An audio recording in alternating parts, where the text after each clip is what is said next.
Aujourd'hui, c'est un grand jour. J'ai la chance au Monticule de recevoir le directeur général de Baseball Québec. C'est pas tous les jours qu'on a la chance de trouver un moment pour parler avec Maxime Lamarche, lui qui est connu à travers toute la province de Québec pour les gens qui suivent le monde du baseball.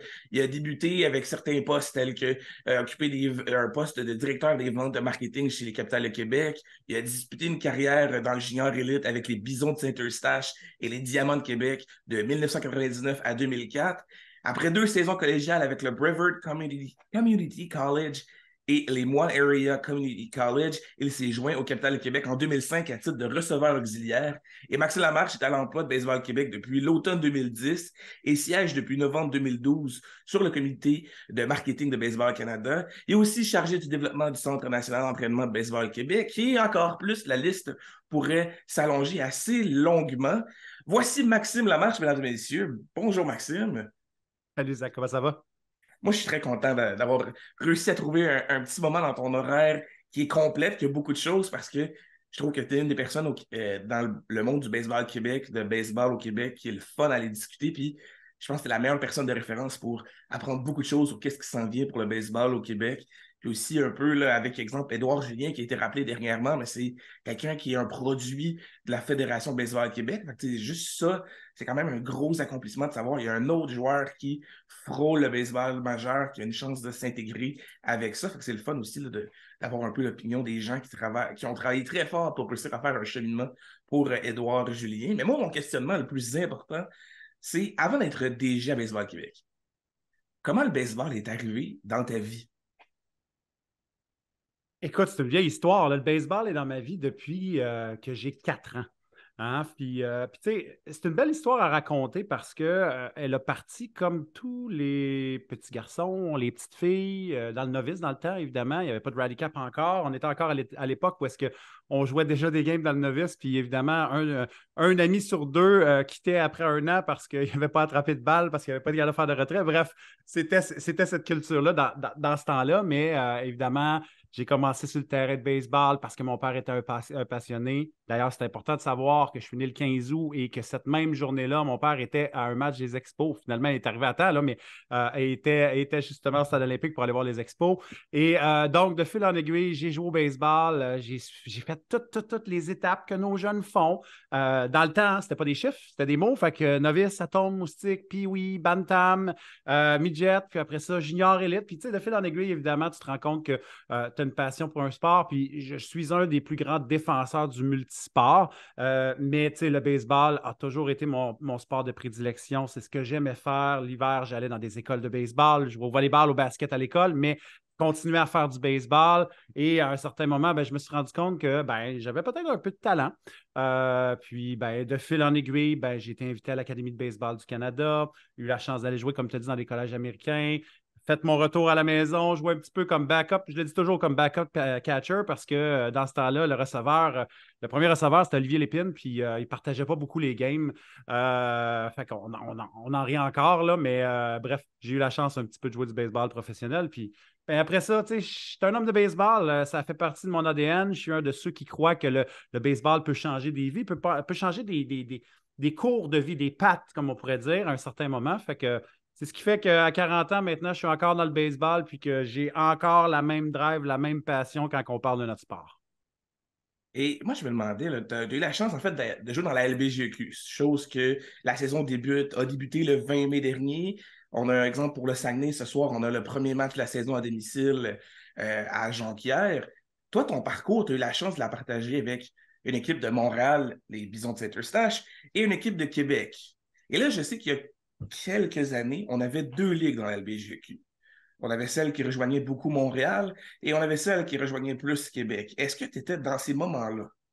Ah, moi, je suis arrivé quelques années juste après la fusion des deux ligues, justement, où est-ce qu'on était dans une époque où est-ce que la ligue de la région de Montréal et celle du reste du Québec venaient juste de fusionner. Puis, quand je suis arrivé, je pense que c'était le troisième championnat de suite des Alouettes de Charlebourg, qui finalement, je pense, ont arrêté leur séquence à 5 championnats consécutifs. Mais moi, j'ai fait partie de la nouvelle, comme de cette nouvelle gang-là qui jouait dans l'ensemble de la province. Fait que, ce qui est le fun aussi, c'est que j'ai eu la chance, moi, d'aller jouer partout, partout, partout, partout, et non juste dans la région de Montréal, autant au Saguenay qu'à Gatineau, qu'un peu partout. Fait que ça a été vraiment le fun. Puis ça a été une grosse. Ce bloc de 5-6 ans-là dans le junior élite, pour moi, est rempli de souvenirs comme c'est pas possible, puis des souvenirs des fois qui ne sont pas racontables non plus dans un podcast. Et est-ce que tu as quelques anecdotes de ce passage-là, ou en fait, ça peut être une question à deux volets. Quelques anecdotes et en même temps, comment tu peux décrire ton passage avec le junior élite? Qu'est-ce que tu as appris à travers ça? Bien, tu sais, ce qui était le fun de nos années junior élite, qui sont un petit peu différentes de ce qui se passe présentement, parce qu'évidemment, la société a changé, elle a évolué, les technologies ont embarqué. Tu sais, nous, dans notre temps, là, je ne peux pas croire que je dis dans notre temps, mais bon, bref, on est rendu là, hein. Il faut ce qu'il faut. Tu sais, quand on arrivait au parc, là, on venait de travailler, puis là, après ça, on faisait un lunch vite, vite, puis là, on s'en allait. Puis moi, j'habitais à Saint-Jérôme, puis là, je sautais dans le char avec mon chum PA, puis Simon, puis on partait pour s'en aller à notre game au parc Claire-Matin, qui d'ailleurs, encore en date d'aujourd'hui, n'a pas vraiment changé, même si depuis 20 ans, ça aurait dû changer.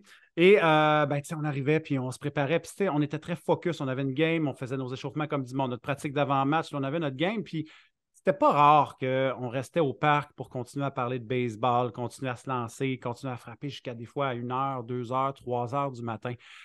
Donc, si je fais un peu la comparaison, c'est que maintenant, les gars vont jouer leur game, puis ils ont une vie sociale à l'extérieur avec d'autres amis, sont un petit peu moins dans le bonding d'équipe. Nous autres, ça prenait toute la place. Le baseball était vraiment, vraiment la priorité, même peut-être un petit peu maladif, ou est-ce que c'était juste ça, ce qui nous amenait des fois à partir du parc, comme je disais, à 2 heures. C'est arrivé des soirs que, hey, on se pognait une balle de tennis là, avec peut-être une petite limonade ou deux, là, puis on s'en allait dans le parking, là, puis là, on jouait ce qui était, je ne savais pas à ce moment-là, du baseball 5 finalement.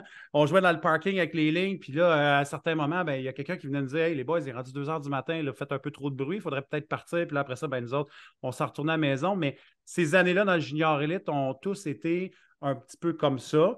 Et évidemment, ben, c'est une grande partie de l'apprentissage que tu as à devenir un adulte. Fait que je me sens extrêmement choyé de l'avoir vécu. Côté anecdote, ce qui est le fun de Saint-Eustache à savoir, c'est que moi, j'ai eu la chance d'arriver quand l'équipe était extrêmement médiocre. Et quand j'ai quitté en 2003, qui était ma dernière saison, puis après ça, je suis déménagé à Québec, ben là, on a gagné le championnat des séries, ce qui n'avait pas été fait depuis, je pense, 15 ans. Mais tu sais, à ma première année, on a fini 5 victoires, 43 défaites. Je me rappelle encore d'une partie de baseball contre, dans ce temps-là, c'était les Bombardiers de Sherbrooke. On avait perdu 37-14, juste pour vous donner un exemple, là. Fait que tu sais, d'avoir vécu on part 5-43, lentement, pas vite. Oups, on gagne plus de games. Oups, on rentre dans les séries pour qu'en 2003, finalement, on gagne un championnat des séries. C'était extraordinaire. Fait que c'est des souvenirs qui sont gravés à tout jamais dans ma tête, là. Passer de perdre 37-14 pour se rendre à une victoire d'un championnat. OK, ça, c'est une C'est première. ça. Je vais devoir le marquer sur un calendrier, quelque chose. C'est la première fois que j'entends Ouais. ça. C'est wow! C'est quand même très Ça, c'est bien. un apprentissage à apprendre à gagner. Tu sais, on dit Mhm. souvent, on doit apprendre à compétitionner, on doit apprendre à pratiquer, on doit apprendre à gagner. Ben là, on a eu un beau processus avec des étapes qui nous ont amenés à être des champions dans le junior élite, mais où on est parti de très, très, très, très loin. Tu as parlé de ton passage à l'ABC, l'Académie de baseball Canada. J'ose croire que du début des années 2000 à cette année en 2023, où tu as eu la chance d'aller faire un voyage avec eux en Arizona dernièrement, ça doit avoir changé quand même un petit peu. Ouais, Peux-tu me parler un peu de... un petit peu de même. Un petit peu de même. Ben, tu sais, il y a un virage qu'on a pris, là, peut-être, disons, 7-8 ans, justement, à l'ABC. Mais si on revient dans les années où j'y étais, au début des années 2000, l'ABC était vraiment un programme durant l'année scolaire, hein. Les joueurs de l'ABC étaient aussi un peu plus vieux. Donc, pour la plupart, c'était des gars qui jouaient dans le junior élite. Pour la plupart, la majorité, tous les joueurs, en fait, à quelques exceptions peut-être parce que les Ailes du Québec débutaient en même temps, là, mais sinon, c'était tous des gars de 19, 20, 21. Et le programme était plus axé sur trouver quelques places dans les collèges, pas tant que ça, mais que les joueurs puissent signer comme agents libres. Donc, sans passer par le repêchage qui était finalement au secondaire 5 à ce moment-là, on était plus axé sur avoir des joueurs un peu plus vieux qui passaient par devenir des agents libres et signer directement avec les équipes du baseball affilié. Donc, tu sais, quand on pense aux joueurs de cette époque-là, il y en a beaucoup qui ont juste eu des contrats, les recruteurs comme Alex Agostino, Bob Isabelle avec les Braves d'Atlanta, les Blue Jays venaient juste offrir un petit bonus de signature d'une coupe de 1000$, puis les gars s'en allaient. Donc, on s'en allait à l'ABC durant l'année scolaire, puis après ça, on revenait durant l'été. On s'entraînait évidemment au centre Claude Robillard, ce qui n'a pas changé, malheureusement, parce que, je veux dire, en 2022, en 2023, on devrait avoir une place d'entraînement beaucoup plus performante pour nos athlètes, mais ce n'est pas encore le cas. C'est à venir. Mais de l'autre côté, c'était de l'entraînement vraiment à l'intérieur, avec nos coachs, avec Sylvain Saint-Don, Jean-François Lacroix, Richard Raymond qui était sur place dans ce temps-là, qui était responsable du programme, et Joe Landry aussi. Puis on avait un petit voyage en Floride, puis là, c'était comme le temps, là, pendant une semaine et demie, 2 semaines, là, d'aller montrer tout ce qu'on était capable de faire devant les recruteurs. Les recruteurs, quand on parle d'autres technologies là, qui étaient différentes, puis d'autres mœurs, ils arrivaient avec leur petite carte, leur petit carton, puis ils nous faisaient remplir une fiche. Fait que là, je me souviens encore, Kevin Bryans, le recruteur à ce moment-là des Blue Jays, qui venait me voir. Max, peux-tu remplir la petite fiche? Puis là, j'écrivais avec mon crayon à mine dans les estrades, mes coordonnées, puis tout, puis j'y donnais ça. C'était de même, ça se passait dans ce temps-là. Fait que moi, j'en signais une, Russell était à côté, il en signait 22. Fait qu'on peut comparer le talent, c'est différent, mais bon, bref, c'était un petit peu la réalité à ce moment-là. Puis après ça, ben, on venait de ce voyage-là, on se préparait lentement pas vite pour notre saison junior élite, puis on s'en retournait avec nos équipes junior élites. Maintenant, l'ABC, c'est un programme annuel, c'est un programme où est-ce que les jeunes sont encadrés du jour 1 au jour 365, sont là pendant 2 ans la plupart. L'objectif premier, évidemment, c'est de les amener à l'autre niveau. On sait que l'autre niveau, pour s'y rendre, c'est en passant par les collèges américains la plupart du temps. Donc, le chemin, le calendrier est basé pour qu'il soit vu par les gens des universités et des collèges. Puis, tu sais, mine de rien, moi, quand je suis allé dans mon premier collège, on devait être peut-être entre 10 et 15 joueurs au Québec dans les collèges. Puis cette année, il y en a au-dessus de 60. Donc, le chemin a vraiment, vraiment, vraiment changé entre le début des années 2000 et maintenant 2020, 21, 22, 23. C'est fou à dire que, tu sais, j'ai parlé dernièrement avec des gars comme Raphaël Pelletier, Jérémy Pilon, Dayton Lachance, Jean-Benoît Simard-Gagnon, puis la liste peut continuer. Tu sais, ils me disaient tous, euh, on a des applications, on a des choses pour contacter. Nathan Landry, même chose, qui était à Trois-Rivières, il me disait, j'ai contacté le coach là-bas, j'ai envoyé des vidéos, il y avait une plateforme que les coachs avaient la chance de voir. Vous autres, vous deviez rentrer à la main chaque information. C'est fou comment, tu sais, en l'espace de quelques années, il y a eu un changement puis une réforme complète. Puis en même temps, ça paraît parce que je trouve que dernièrement, quand on regarde l'ABC, on voit un Marc-Antoine Bérubé qui fait un travail exceptionnel, qu'on voit l'ABC partout. Je pense que mes réseaux sociaux sont remplis de ce que l'ABC fait et de l'évolution de chacun des joueurs. Fait que c'est sûr qu'on peut se lever notre chapeau au travail que l'ABC fait parce qu'il y a un changement vraiment drastique entre ce que tu m'expliques et ce que les gens qui ont fait l'ABC en 2000-ish à ce qui se passe maintenant. Hey, Zach, je vais te donner une autre anecdote que je trouve super drôle. Je la raconte encore pour All démontrer right. comment c'était différent. En 99 ou en 2000, on avait encore le repêchage du baseball majeur avait encore 50 rondes. Donc, les joueurs qui étaient repêchés passés, mettons, de 30 à 50, étaient ce qu'on appelait des draft and follow. Donc, ils étaient repêchés, puis l'organisation avait comme le contrôle, puis pendant un an, pouvait le regarder évoluer pour lui offrir un contrat. Et il me semble que c'est en 2000, je me fais dire que j'ai des chances d'être recruté, d'être repêché. Mais tu sais, ça va être late, late, late. Donc, probablement 48, 49, 50. Fait que tu sais, c'est comme pile ou face, rendu là à un certain moment. Puis, juste pour vous dire comment c'était, on avait l'Internet là, avec un modem câble là, qu'on branchait puis qui faisait le petit son, le bip bip et compagnie. Là. Et je me souviens encore être chez mes parents, être devant l'ordinateur qui ne va pas super vite, puis faire refresh pour voir si les rondes changent parce qu'à chaque ronde, les noms étaient rentrés puis on les voyait apparaître à l'école, à l'écran. Fait qu'on était loin de je me connecte, puis simplement j'entends en radio, en audio, le draft passer, les noms qui sont sortis. Là, il fallait que je pèse moi-même sur refresh. Fait que là, l'écran disparaissait, puis là, réapparaissait bien lentement. Oh, c'est la même ronde encore. Repèse sur refresh. Oh, on vient de passer et ça pouvait être de même pendant des heures. Mais tu sais, quand tu es tellement passionné, tu es tellement convaincu, tu veux tellement ça, ben là, j'étais devant l'écran, puis ça a été de même pendant des heures à faire refresh. refresh. Et évidemment, ben, cette année-là, grosse déception, est arrivé la 50e ronde, puis mon nom n'était pas sorti. Fait que j'ai vu que mon chemin allait devoir être différent. Mais juste pour raconter que les Dayton, les JP Long de ce monde, Masson, Deschamps, tous les gars qui sont dans le pro, eux autres, ben maintenant, ça se passe de même. Tout le monde se parle, ça va super vite. Ben, c'était pas ça pour nous autres dans le temps. Non, en effet, ça change beaucoup à travers les années. Moi, je me demandais, là, parce que, tu sais, comme on le parlait tantôt, l'ABC présentement ont plusieurs voyages pour réussir à aller se faire voir et espérer potentiellement recevoir un offre, soit comme Jérémy Pilon des Blue Jays de Toronto directement à l'âge de 16 ans, ou comme certains autres joueurs qui, eux, vont recevoir un offre pour aller jouer au collège. Toi, à ce moment-là, tu disais que c'était dans ton moment en Floride que tu as eu la chance de recevoir certaines possibilités. Mais à quel moment tu as eu la chance de te dire, OK, là, on m'offre le Community College, ah, c'est un offre qui me tente, je veux y aller. Comment ça s'est passé?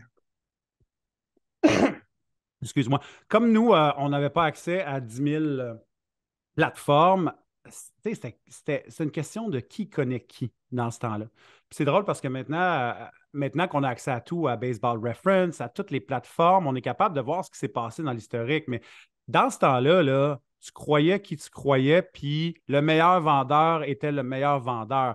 Donc, tu pouvais, il fallait que tu trouves les endroits ou les personnes qui connaissaient des gens aux États-Unis, puis après ça, que cette personne-là s'engage à te vendre finalement, tu sais. Puis moi, à ce moment-là, dans ces années-là, je jouais pour Ian Jordan, qui était mon entraîneur avec les Bisons, puis j'allais dans ses académies de baseball, puis à un certain moment, ça s'est vraiment passé drôlement. J'étais à l'Académie de baseball du Canada, je m'entraînais super fort et on part pour les vacances de Noël. Et on est je pense qu'on est le 26 ou le 27 décembre. Ian m'appelle, il dit Max, j'ai parlé avec un de mes contacts, Ernie Russo en Floride, donc à Brevard Community College à ce moment-là. Il dit, il y a un de ses receveurs qui a échoué à l'école. Et, tu sais, il peut avoir dans certaines places des, entre guillemets, gamiques au niveau de l'école aux États-Unis, dans le junior college, surtout, moins dans la NCAA. Mais quand tu ne passes pas des cours, tu es en échec, il n'y a rien à faire. Tu sais. Il n'y a rien à faire, tu peux juste pas être éligible, tu ne peux pas jouer. Donc, Ian m'appelle le 26 ou 27 décembre, parle à moi, parle à mes parents, dit hey, il y aura peut-être une petite opportunité, ça te tente dessus.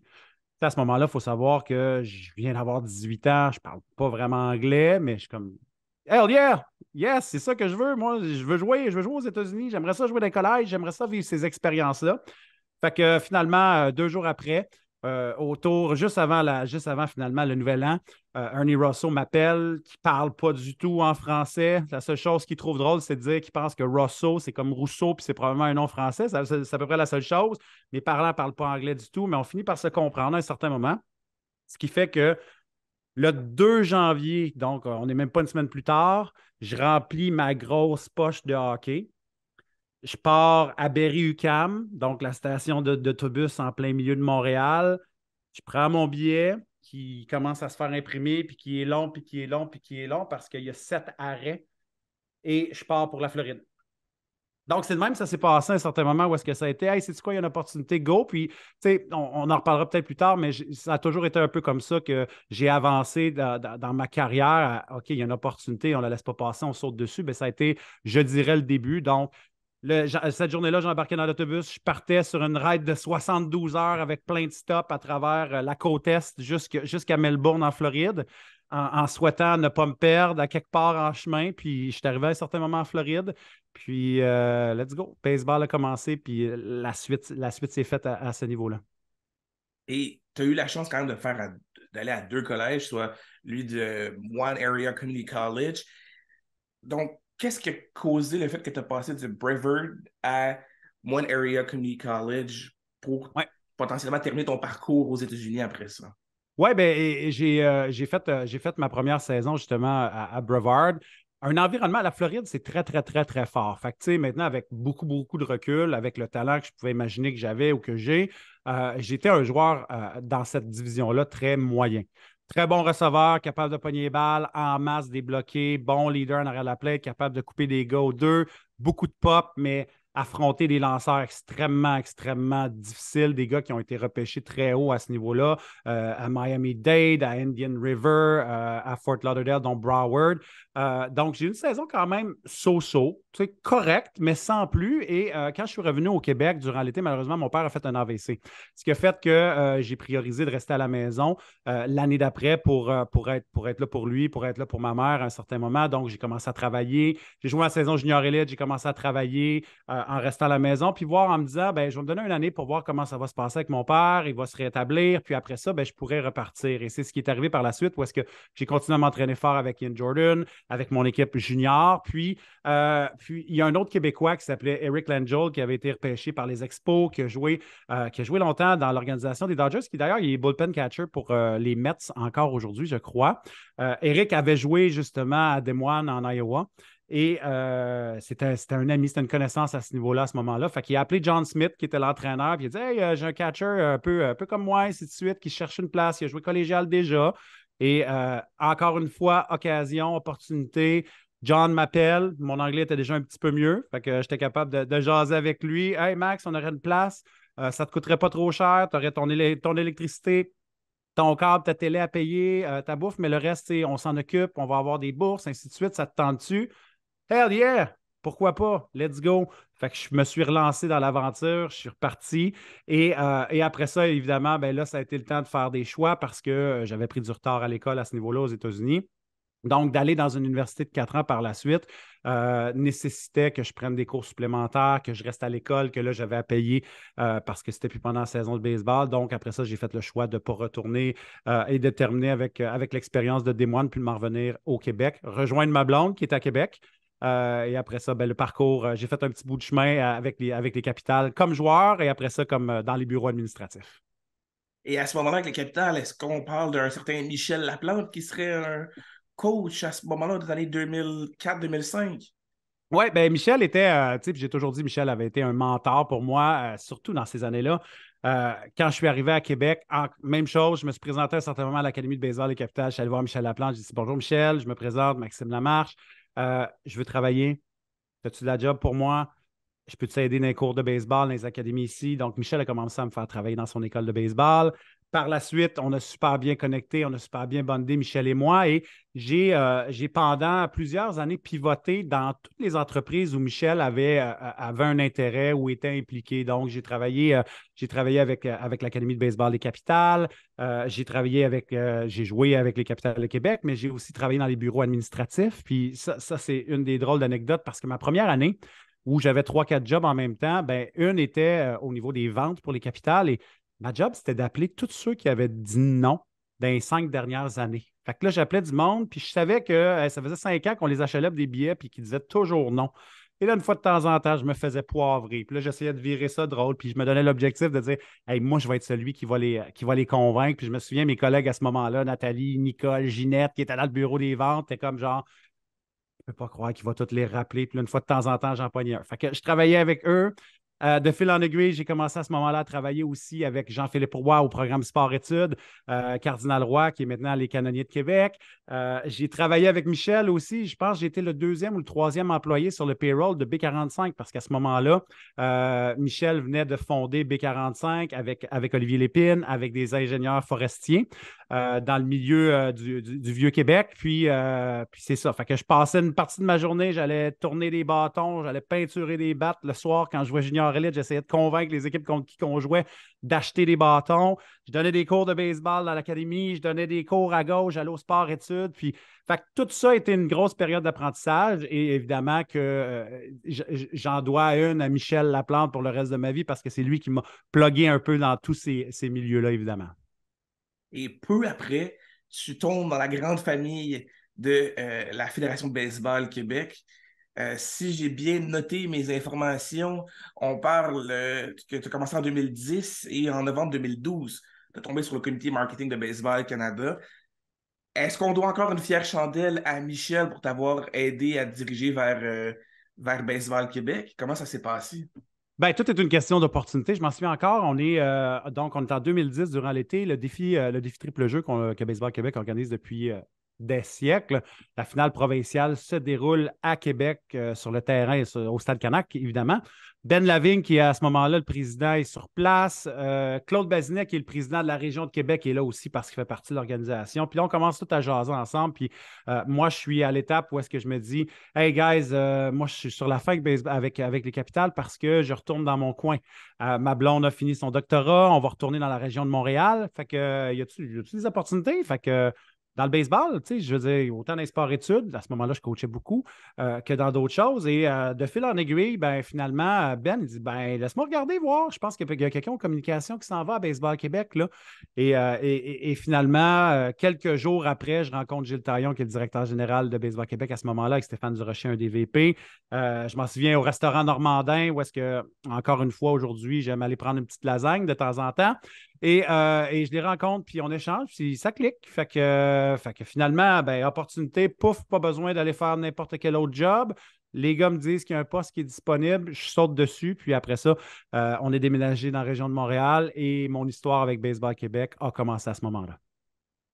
Et là, je me pose tout le temps beaucoup de questions avec Baseball Québec, parce que là, il y a tout le temps plusieurs projets qui arrivent. On a parlé de Baseball 5 tantôt.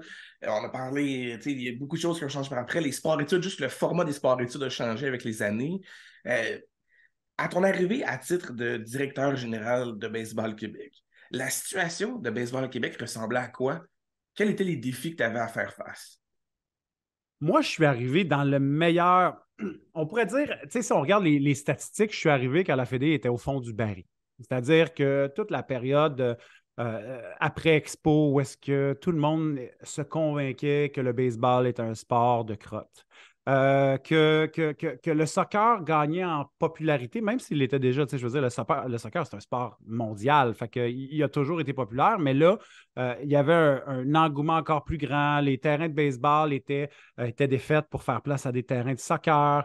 Fait que moi, je suis arrivé dans cette étape-là, dans cette partie-là, sauf que il y avait un administrateur qui était Gilles Taillon, que j'ai nommé tantôt, qui avait fait table rase et avait mis la fédération dans une situation parfaite du côté administratif. Donc, quand je dis que je suis arrivé dans un bon moment, c'est que moi, j'ai une personnalité plus éclectique. Moi, je suis quelqu'un qui aime innover, quelqu'un qui aime créer, quelqu'un qui aime les nouveaux défis, qui aime voir grand, qui aime rêver. Tu ne peux pas faire ça quand les bases, la fondation d'une entreprise pour laquelle tu travailles, ça shake. Ça, là, pour te permettre justement de peut-être faire des erreurs, peut-être faire des gaffes, de reprendre des trucs, il faut que tu aies une base solide. Et Gilles avait réussi à mettre ça en place dans les années avant. Donc, la situation financière était nickel. Puis Dieu sait qu'ils ont travaillé fort parce que back then, bien avant ça, il y avait eu des fraudes, il y avait eu plein d'histoires. C'est un petit peu comme ça. Donc, moi, j'arrive, les règlements généraux, c'est nickel. Toute la structure de la Fédé avec les régions, c'est fonctionnel. Les gens qui sont en place, tout le monde connaît en grande partie leur mandat. Et là, moi, je me ramasse avec une équipe de travail de passionnés. Et là, je peux comme vraiment m'amuser. À ce moment-là, je ne comprends pas ça là, parce que je suis tout jeune. Quand j'ai accepté le poste de directeur général, mon premier garçon venait d'avoir 2 ou 3 mois. Donc, c'est arrivé tout en même temps. Fait que je ne comprenais pas tout ça. J'essayais juste à un moment de survivre puis de montrer à tout le monde que j'étais capable de jouer ce rôle-là. Puis, il y avait tellement de gageurs qui étaient prises parce que, justement, mon côté, genre, let's go, on le fait, on embarque, on essaie des nouvelles choses. Plein de monde me disait, Max, tu t'offres pas. Il n'y a aucune chance que tu t'offres parce que les bénévoles ne sont pas capables de vivre avec ça. Les bénévoles ont besoin de stabilité, ont besoin que les choses soient claires, n'ont pas besoin d'être déroutés, sortir de leur zone de confort. Puis j'ai de la misère à croire ça, moi. À partir du moment où on est passionné de la même chose, à partir du moment où on est là pour les bonnes raisons, à partir du moment qu'on est là pour faire grandir notre sport, s'assurer qu'il y a plus d'enfants qui passent à travers ce qu'on fait et que ça les amène à peut-être être nos futurs leaders, à être des bonnes personnes. Je ne peux pas croire que je vais passer mon temps à m'obstiner avec des bénévoles sur des choses, des fois, qui peuvent être niaiseuses, tu sais. Évidemment, il y en a eu dans l'histoire du temps, là. Mais finalement, j'ai gagné mon gamble à ce niveau-là et j'ai pu m'établir avec notre équipe et à mettre en place des nouvelles philosophies, à mettre en place une nouvelle manière de travailler, de collaborer avec les associations, de tester des choses. Des fois, d'imposer des choses avec courage, puis en disant à nos bénévoles ou à nos associations, guys, faites-nous confiance. Faites-nous confiance. Vous allez voir, ça va fonctionner. Oui, on a peur. Oui, vous avez peur, mais on est convaincu que c'est la bonne chose pour nos jeunes. Puis, ça va payer. Et bien, force est d'admettre qu'à date, on ne s'est pas trop trompé. Je vais toucher du bois. Mais tu sais, ça a fonctionné. Mais tu sais, c'est de même que ça a parti, c'est de même que ça a démarré, mais jamais j'aurais pu faire ce que j'ai fait si la bâtisse n'était pas solide sur des grosses fondations. Puis ça, j'ai toujours remercié Gilles d'avoir laissé la Fédé dans cet état-là pour que je la prenne. Et là, à travers toutes les années, comme on le mentionnait tantôt, tu sais, là, je vais en nommer quelques-unes que moi, j'en suis conscient, mais je suis sûr qu'il y a une liste encore plus longue de tout ça. Simplement, juste quelque chose qui me touche beaucoup parce que j'étais présent dans certaines de ces choses-là. Juste la réforme de baseball féminin, les cliniques que j'ai faites avec Steve, qu'on s'est promené à travers le Québec, 2 étés de temps. Premièrement, des très belles expériences que j'ai vécues, des gens que j'ai rencontrés, c'était vraiment plaisant. Et on voit l'impact que ça a maintenant parce que vous avez débarré une académie de baseball canadienne féminine qui maintenant a une ligue personnelle à eux, donc vraiment pour permettre aux filles de jouer ensemble et de s'améliorer. Il y a Baseball 5, il y a tout ce que les joueurs font en ce moment dans les collèges américains qui ont passé à travers Baseball Québec, tous les joueurs qui sont rendus dans les ligues majeures, il y a une liste encore super longue. Qu'est-ce que tu es le plus fier ou qu'est-ce que tu trouves qui a été le plus peut-être difficile à faire puis que finalement, avec le temps, avec le travail, ça a amené quelque chose? Bien, il n'y a rien qui a été difficile à faire, Zach. Je pense que à partir du moment où j'ai compris que j'ai été capable de changer un peu mon mindset, que tout ne se faisait pas tout de suite, que c'était correct que les choses se fassent dans un certain temps. Tu vois, dans la vie, tu peux avoir un petit peu deux mindsets quand tu es un entrepreneur ou quand tu es un administrateur ou un leader d'entreprise. Celui où est-ce que tu as une vue très à court terme. Là. On part du point A, il faut se rendre au point Z, puis après ça, c'est tout ce qui compte, c'est ça. Ou bien il y en a un autre qui est comme un mindset plus infini. Celui qui dit, ben, moi, je serais plus à la fédération à un certain moment. Les employés qui sont là vont être à retraite ou vont avoir trouvé d'autres jobs, mais la Fédé va être encore là. Dans 50 ans, la Fédé risque d'être encore là. Dans 75 ans, puis là, j'extrapole, mais le principe est, elle va toujours être là, la fédération. Et à partir du moment où est-ce que tu as un peu cette idée-là des choses, ben, la notion de temps change. Je vais vous donner un exemple. Un de nos projets là, présentement sur la table, là, vous n'avez entendu, tout le monde a peu parler avec le baseball pour les femmes. Trois-Rivières, pour nous, on veut faire un pôle d'excellence, un pôle de haut niveau, mais international. On veut être reconnu, on veut que notre village gaulois, que le Québec soit reconnu à travers l'Amérique, à travers la planète, comme l'endroit où est-ce qu'on développe des athlètes de haut niveau en baseball. C'est sûr que l'idée là, est dans ma tête. Vanessa, Patricia Landry, tout le staff qui travaille là-dessus, là, on l'a tout le plan. Il est là, il est prêt, mais on le sait qu'on ne peut pas implanter ça en 2 mois parce qu'on a plein de défis, autant avec les gens avec qui on travaille, des défis au niveau des budgets. Il y a plein de défis qui sont devant nous.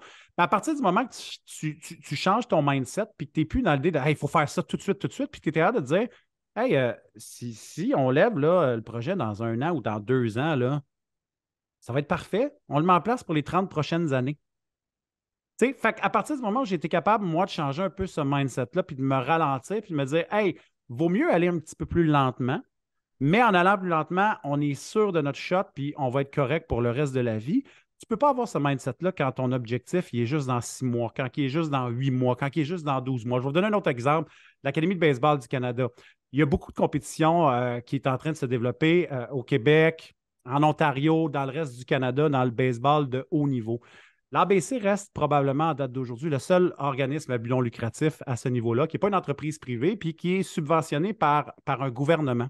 Ce qui fait que l'ABC va être là dans le temps.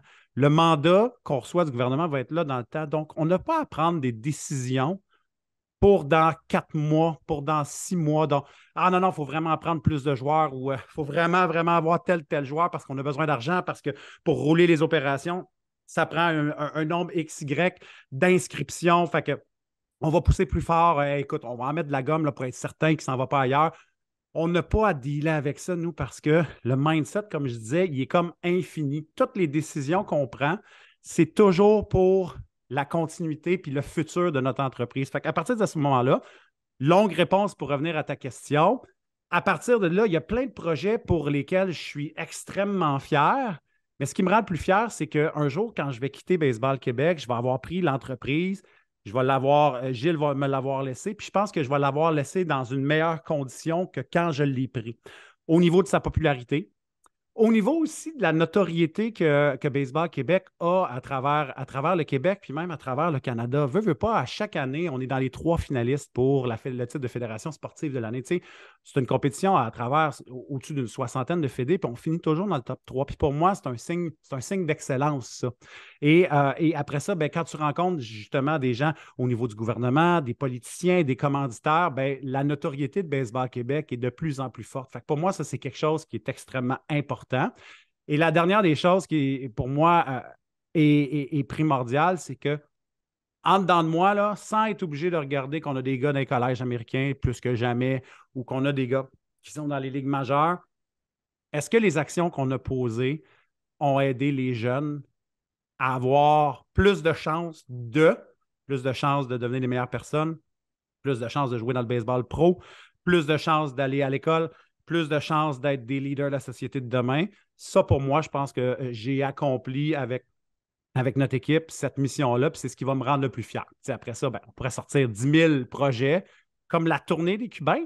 Hein, ça en est une là, qu'on a faite, que je vais toujours mettre dans mon petit pedigree ça a été le fun d'organiser. Un jour, Michel Laplante puis moi, on s'appelle, puis on se dit, Michel avait toujours des Cubains avec les capitales, puis c'est comme, mais pourquoi qu'on ne trouve pas un moyen d'amener l'équipe nationale ici? Il me semble que ça serait écœurant, tu sais. De fil en aiguille, il arrange les trucs, fait un plan de match, propose ça à Roger, organise une soirée de financement où est-ce qu'on organise une grosse soirée pour honorer Tim Raines, puis finalement ramasse de l'argent, met ça dans ce projet-là. Roger fait un job extraordinaire pour aller vendre des tables pour qu'on ramasse des sous. Puis là, finalement, pouf, le projet lève. Pendant 2 semaines, l'équipe junior, l'équipe 18 ans et moins de Cuba a été ici au Québec.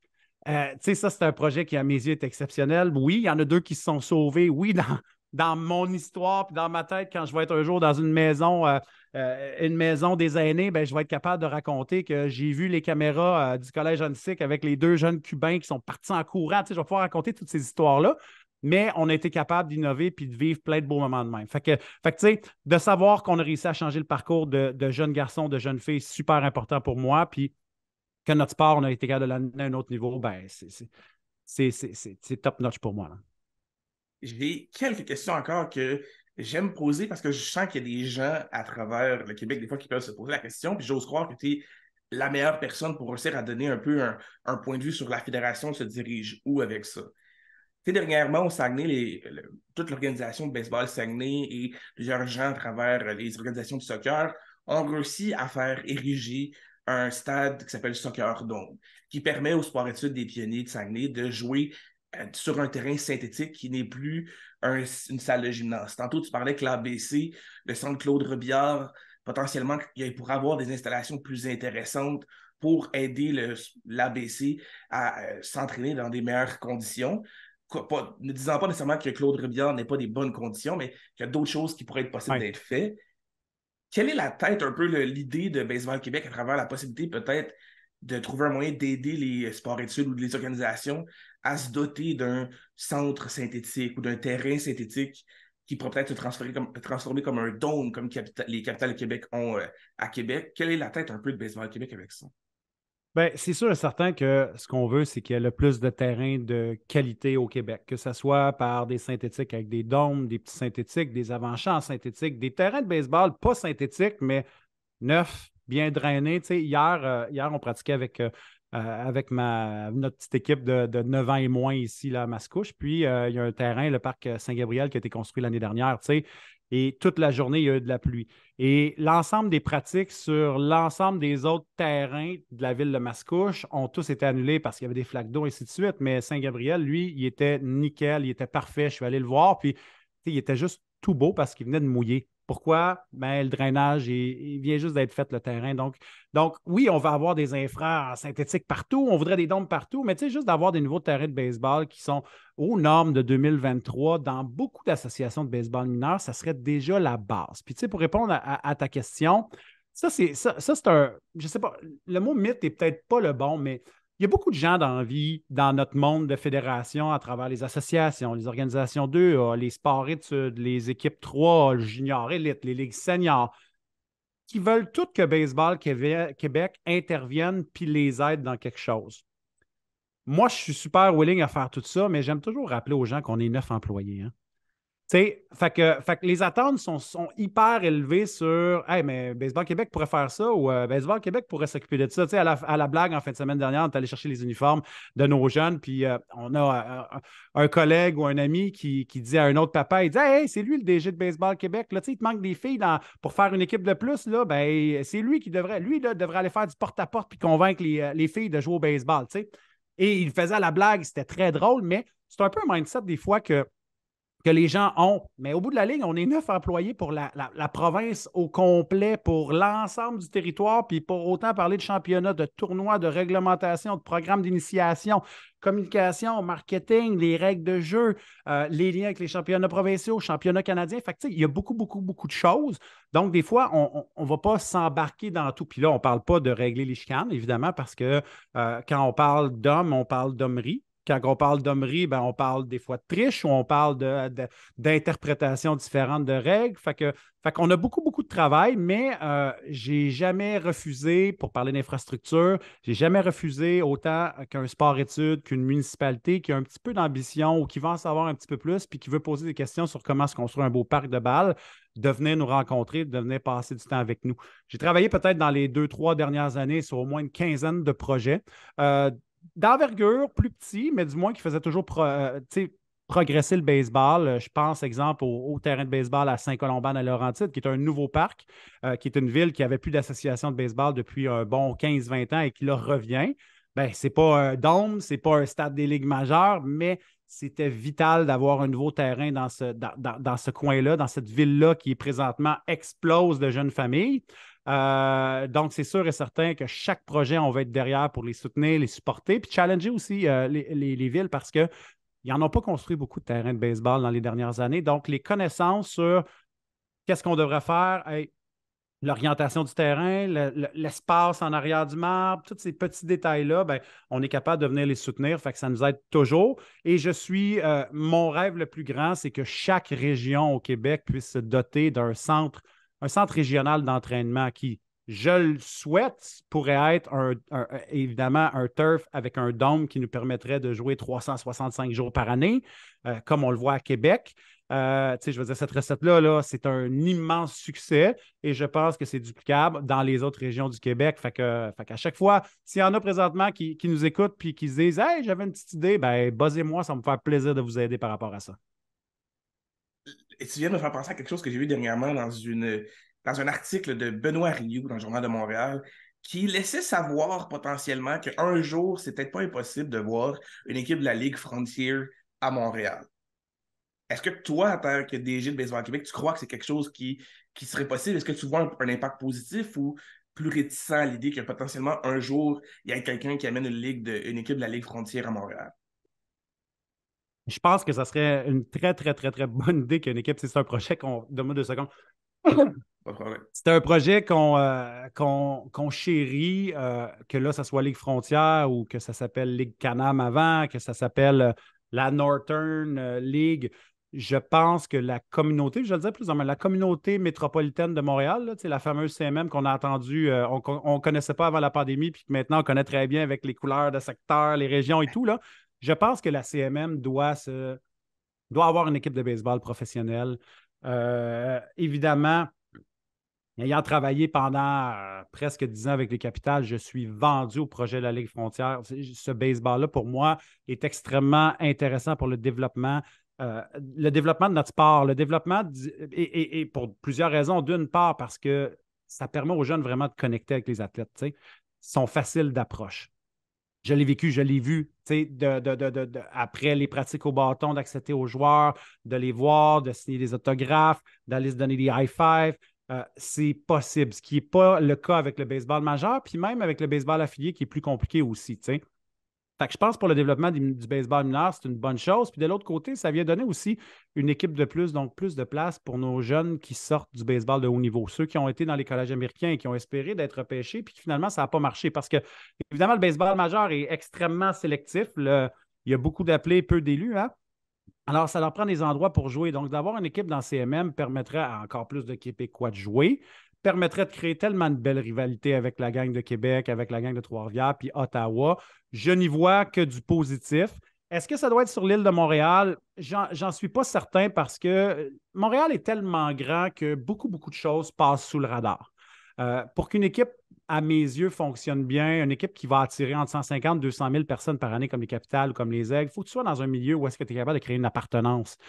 Une ville où est-ce que les gens de la ville ont le goût là, de s'approprier cette ville-là. Les gens de la région ou de la MRC ont le goût de s'approprier cette équipe-là. Et c'est ce qui fait aussi un peu le succès de certaines équipes du baseball mineur, dans le coin du New Hampshire, dans ces États-là, où est-ce que ce n'est pas des grosses villes, mais où est-ce que tout le monde, quand la game de baseball a lieu, là, les 2000 personnes sont là, sont présentes au game. Je pense que ça serait extrêmement important. Donc, pour moi, un petit peu plus vers la rive nord, un petit peu plus vers la rive sud, un peu moins centralisé dans la grande île avec sa population et ses milliers d'activités. Je pense que c'est ce qui serait l'idéal pour ce type de baseball-là. C'est fou parce que avant que tu me parles de ton opinion par rapport à ça, moi je pensais au terrain Gary Carter qui a été rénové dernièrement et j'ai vu les photos des premières parties des Orioles de Montréal avec la LBGEQ sur le terrain. Je trouve ça super beau, mais en écoutant ton point de vue, je trouve que tu as raison de dire une ville à l'extérieur pourrait permettre justement ce sentiment d'appartenance-là, puis peut-être une facilité d'action, vu que sur Montréal, il y a tellement déjà beaucoup de choses qui se font et qui se produisent sur l'île. Là, je vois qu'on court un petit peu avec notre temps. J'ai une dernière question qui serait intéressante à savoir. Qu'est-ce qui s'en vient pour les projets de Baseball Québec dans les prochaines années? Est-ce qu'il y a des choses qu'on peut peut-être connaître un petit peu, qui va arriver, qui va se développer dans les prochaines années? Bien, la première des choses, là, c'est qu'il faut stabiliser notre opération. Ça, c'est la partie que j'aime le moins, mais qui est le plus important parce que, comme je l'ai mentionné à quelques reprises, j'aime ça créer. Mais là, tu sais, il faut aussi se dire qu'on avait 17 000 joueurs, quelques tournois, on est rendu avec pas loin de 40 000 joueurs, avec des centaines de tournois, avec des championnats provinciaux sans fin, beaucoup de championnats canadiens, la Coupe des champions, Final Four. Il y a plein de choses qui sont en place, toujours avec une petite équipe. Puis je pense qu'on a une responsabilité dans les prochaines années de s'assurer que tout ce qu'on fait est encore mieux fait. C'est beau partir plein de projets. Maintenant, il faut les stabiliser et s'assurer ben, que l'expérience est wow. T'sais, on a parti des nouvelles compétitions l'année dernière, tournoi de mi-saison, le Final Four. OK, cette année, il faut que la compétition soit encore plus. Quand les parents arrivent, ils disent oh, wow, c'est quelque chose, ça, là, quand on s'en vient ici, pour qu'on fasse un peu qu'on s'assure qu'on crée des beaux souvenirs chez nos jeunes. Là. Quand ils vont, comme je disais tantôt, je me rappelle de mes années, il faut créer, il faut continuer cette roue-là. Donc, il y a une grosse partie qui est à stabiliser un petit peu les opérations de ce qu'on a. Après ça, bien, évidemment, on va partir dans les prochaines années des projets pilotes pour aller tester encore des manières de jouer pour les rendre encore plus efficaces. Tu sais, cette année, on avait parlé à un certain moment du projet arbitre-joueur. On a pris un petit pas de recul parce que je pense qu'on a mal fait notre job, nous, au bureau, à en faire la mise en marché, à préparer le terrain. All right, on est capable, on a du bon leadership, on est capable de prendre un pas de recul puis de dire, ah, cet été, on va faire des projets pilotes. Quand on arrivera à l'automne, on ira démontrer à nos membres que ça a bien fonctionné. On ira leur montrer les avantages et les désavantages. Moi, je pense qu'on va lancer aussi un chantier très bientôt où est-ce qu'on va impliquer les gens à se reposer la question. Sylvain Saint-Don en a parlé dans les médias sociaux, mais dans le 11UB, là, le 11UB, là, c'est la catégorie où est-ce qu'il y a le plus de décrochage. By far, c'est l'endroit où est-ce que les games sont les plus longues. Qu'est-ce qu'on peut faire pour s'attaquer à ça? Est-ce que c'est d'enlever le lanceur puis d'y aller avec la catapulte? Est-ce que c'est de faire des moitiés de saison comme ça? On commence catapulte, on finit avec les lanceurs. Est-ce que c'est commencer une balle, une prise? Qu'est-ce qu'on peut faire pour régler ce problème-là et que les jeunes ne décrochent pas de notre sport? Donc, on va aller tester beaucoup, beaucoup de choses pour améliorer la game. Et évidemment, les gros chantiers sont aussi au niveau du baseball féminin chez les femmes. Puis en disant baseball féminin, je pense à Vanessa présentement qui va écouter notre podcast qui va dire Max, dis pas baseball féminin, c'est du baseball, puis c'est les filles qui jouent au baseball. C'est totalement vrai. Donc, Vanessa, pardonne-moi. Mais c'est un autre gros chantier où est-ce que tout est à faire présentement. Tu sais, le baseball, chez les hommes, les structures sont en place depuis longtemps. Puis j'ai une rencontre avec Baseball Canada où on discutait justement de ça. Tout est fait, tout est connu, les structures sont en place. Du côté des filles, c'est tout à bâtir. Donc, ça aussi, c'est un autre beau terrain de jeu. Ça nous permet d'explorer différentes possibilités, d'essayer différents trucs. Donc, on va mettre beaucoup, beaucoup de temps aussi du côté des filles. Et après ça, ben, le reste, je m'en garde parce qu'il y a des belles nouvelles qui vont arriver dans les prochains mois aussi quand même. Ben, définitivement qu'on va suivre ça. Maxime Lamarche à travers tous les prochains mois et semaines qui vont venir, parce qu'il y a beaucoup de choses qui s'en viennent. Définitivement, je vais devoir parler avec Vanessa Guillepel prochainement, parce que j'ai eu Daniel Bélanger, Daniel Brodeur qui est venu me parler dernièrement et qui me parlait un peu, qui a dit la même phrase que toi. C'est pas du baseball féminin, c'est du baseball et c'est les filles qui jouent et c'est important de l'avoir et de garder ça en tête. Merci d'être venu te prêter au jeu. Définitivement qu'on va avoir la chance de se reparler prochainement, peut-être pour développer un peu plus le projet arbitre-joueur ou baseball 5 ou les évolutions avec baseball féminin, ben, dans le côté baseball pour les filles, voir un peu où ça en est. Définitivement, on va voir ça dans les prochaines semaines. Pour les gens qui ne me connaissent pas, c'est Le Monticule à travers toutes les plateformes, tous les réseaux sociaux. Vous marquez Le Monticule et je vais être là. Vous allez pouvoir découvrir cette belle vidéo avec Maxime dans les prochaines semaines. Donc, abonnez-vous, partagez, aimez. On doit propager le mot et propager le baseball à travers le Québec. Et qui sait, peut-être qu'on va avoir des gens à l'international qui vont voir ça. Sinon, on se voit prochainement pour un autre épisode du Monticule.